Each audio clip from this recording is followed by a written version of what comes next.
you drive a GM vehicle with active fuel management or dynamic fuel management, this may be just what you need.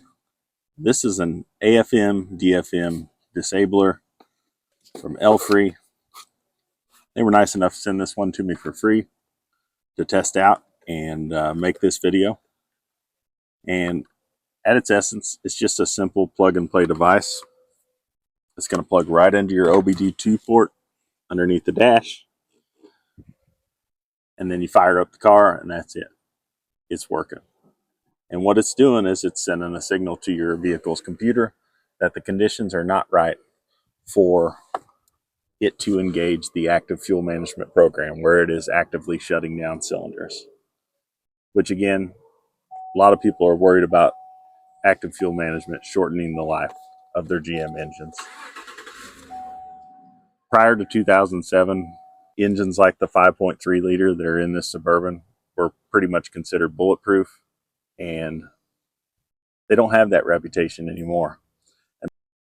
And many people attribute that to the AFM and DFM systems that are present in these vehicles in newer models.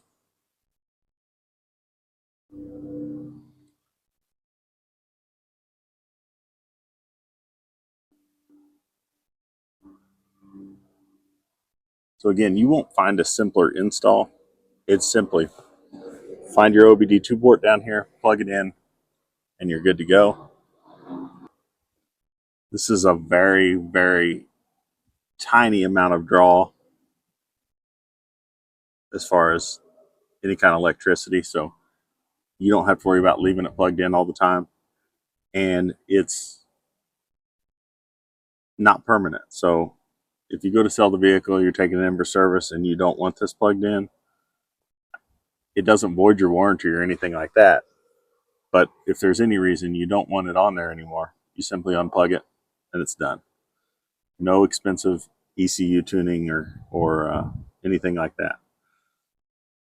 What you will notice is with this installed, your vehicle won't be bouncing back and forth between that V4 and V8 mode or V4 and V6 mode. If you have a 6-cylinder that has active fuel management, you'll have that steady V8 or steady V6 power the entire time. And you're not really going to notice a big drop off in fuel mileage either. I know that's what these systems were designed for, but in all reality, those gains were more in the lab than they were in real conditions. And I still get just as good a fuel mileage, pretty darn close to as good a fuel mileage as I did before using this device. And I don't have the worry of my engine prematurely failing with a lifter issue from those cylinders being bypassed.